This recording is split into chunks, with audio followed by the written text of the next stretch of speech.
আসসালামু আলাইকুম। অনেকেই আপনারা আমাকে বিভিন্ন ধরনের কোয়েশ্চেন করতেছেন।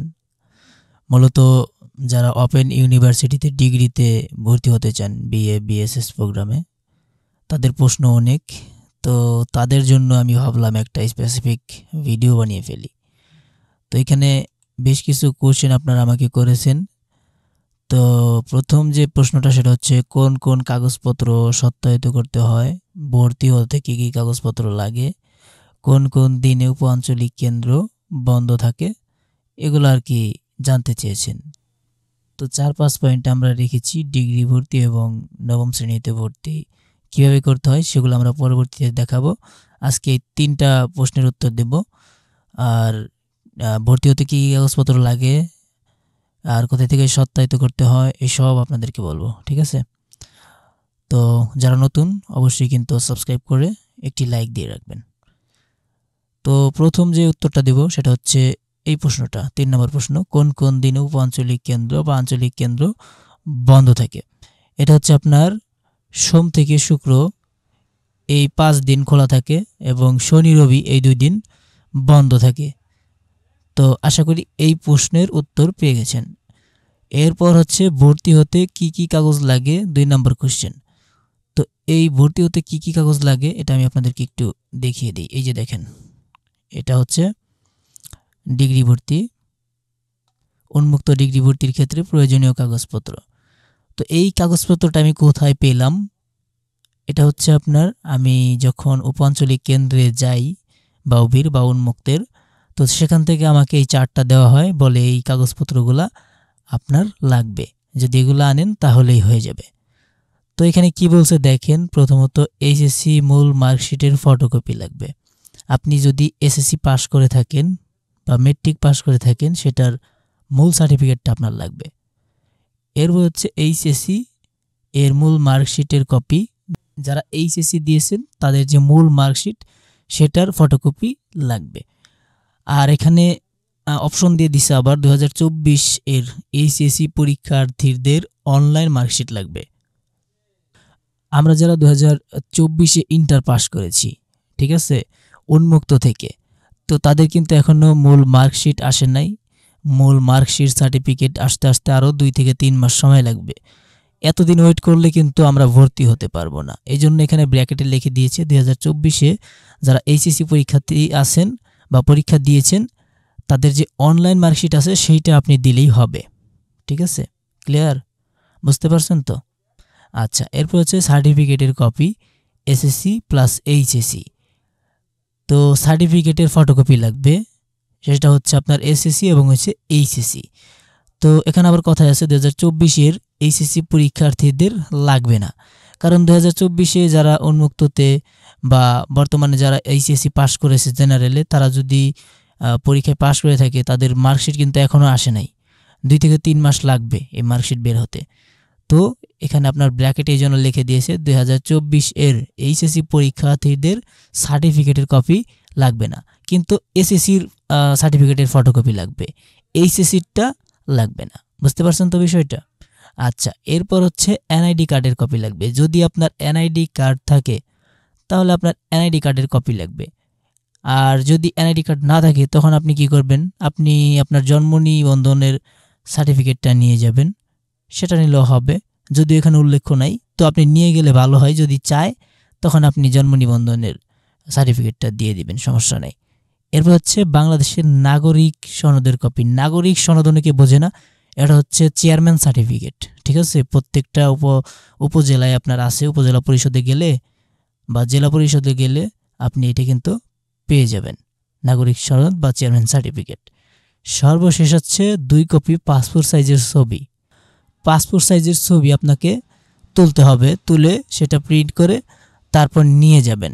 ঠিক আছে, তো সে সকল কাগজ জমা দেওয়ার ঠিকানা ধামরাই ঢুলিভিটা উন্মুক্তের উপ আঞ্চলিক অফিসে। অর্থাৎ যারা সাভারে ভর্তি হবেন উন্মুক্তের ডিগ্রিতে, তারা সকলেই কিন্তু কাগজপত্র জমা দিবেন কোথায়? ধামরাই ঢুলিভিটা উন্মুক্তের উপ আঞ্চলিক অফিসে।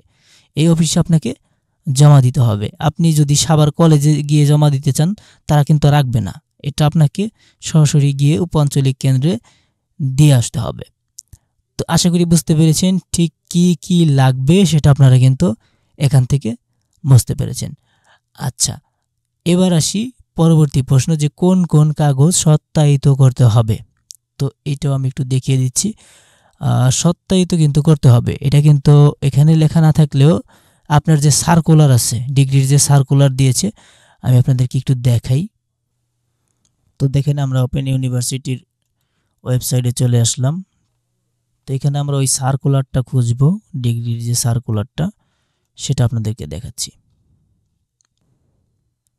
তো এই যে দেখতে পাচ্ছেন, আমরা কিন্তু খুঁজে বের করলাম admission circular and instruction of BA and BSS programme 3 years 25 batch.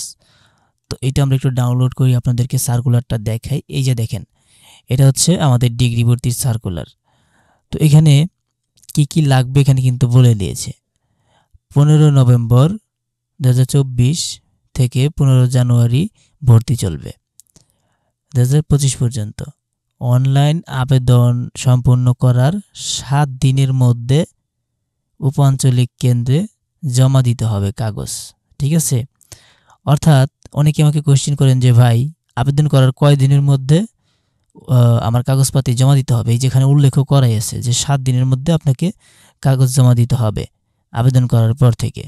অনলাইনে আবেদনের কপি, শিক্ষাগত যোগ্যতা, কি কি লাগবে। এই যে দেখেন, অনলাইনে আপনি যে আবেদন করছেন সেই আবেদনের কপি লাগবে। সেই আবেদনটা আপনি প্রিন্ট করবেন কম্পিউটার দোকানে গিয়ে।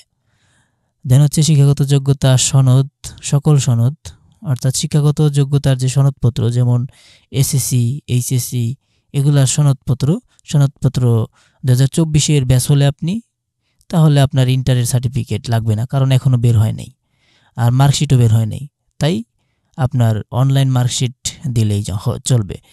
কিন্তু এসএসসির আপনার মূল মার্কশিট ফটোকপি দিতে হবে, এবং হচ্ছে সার্টিফিকেটের ফটোকপি দিতে হবে, প্লাস আপনাকে এই মূল মার্কশিট এবং ফটোকপি আপনাকে দুটাই নিয়ে যেতে হবে। কেননা মূল যে সার্টিফিকেট, মূল যে মার্কশিট, এটা দেখতে চায় উপ-আঞ্চলিক কেন্দ্রে। আপনি যখন যাবেন জমা দিতে, তখন আপনার মূল সার্টিফিকেট, মূল মার্কশিট কিন্তু দেখতে চায়। যদি না দেখাতে পারেন, তাহলে কিন্তু আপনাকে ফেরত পাঠানো হবে, আপনাকে বই দেওয়া হবে না, আপনার কাগজ জমা নেওয়া হবে না, এটা মনে রাখবেন। ঠিক আছে, তো এখানে কি বলছে, অনলাইন আবেদনের কপি, শিক্ষাগত যোগ্যতার সকল সনদ, নাম্বারপত্র, জাতীয় পরিচয়পত্র অথবা জন্ম সনদের মূল কপি।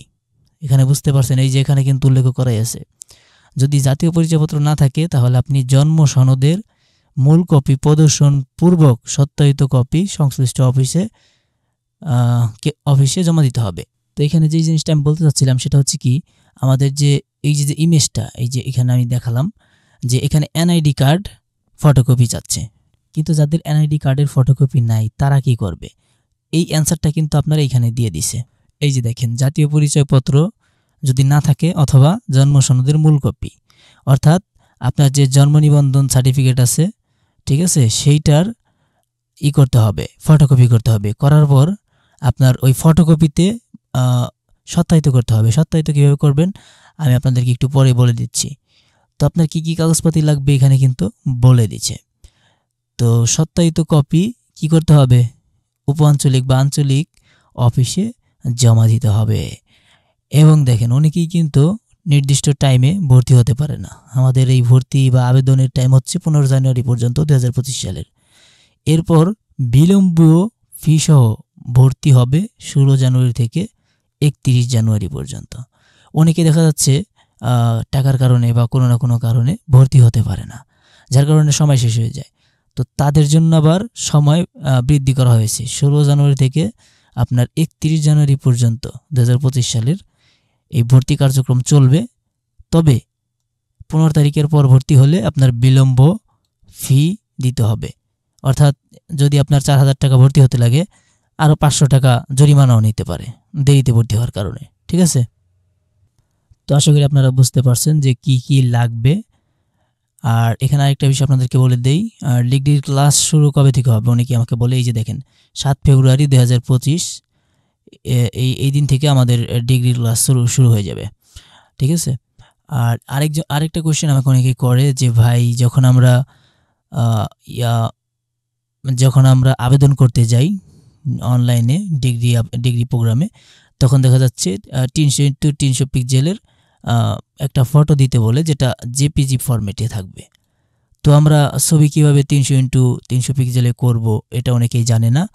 তো যদি আপনারা এটা জানতে চান অবশ্যই কমেন্ট করবেন।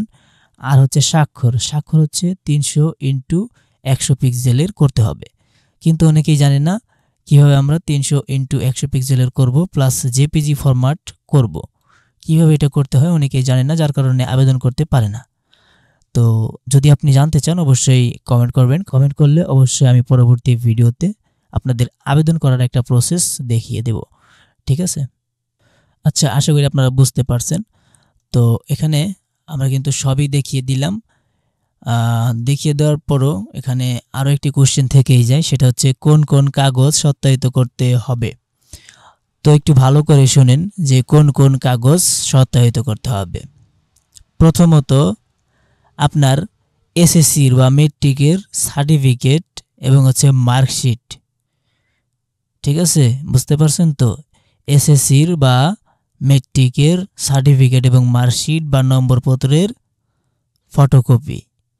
ফটোকপি করার পর সেটাকে সত্যায়িত করতে হবে। কোথা থেকে করবেন? যে কোনো সরকারি স্কুলের শিক্ষককে দিয়ে আপনি যদি স্বাক্ষর করান বা সত্যায়িত করান তাহলেও চলবে। মনে করেন আপনার আশেপাশে কোনো প্রাথমিক বিদ্যালয় আছে, সেখানে যাবেন, প্রাথমিক বিদ্যালয়ের প্রধান শিক্ষককে বলবেন বিষয়টা যে আমার এই কাগজটা সত্যায়িত করে দেন। তো সত্যায়িত করে দিয়ে দেবে, কোনো সমস্যা নেই, এমনি কোনো টাকা লাগবে না, ঠিক আছে? আর আপনি খুশি হয়ে যদি কিছু দেন সেটা আলাদা বিষয়, কিন্তু এমনি কোনো টাকা লাগবে না সত্যায়িত করতে, ঠিক আছে? তো আপনারা এই জিনিসটা মাথায় রাখবেন। সত্যায়িত কিভাবে করবেন? যে কোনো সরকারি প্রতিষ্ঠানে গেলেই আপনার এই কাগজটা সত্যায়িত করে দেবে।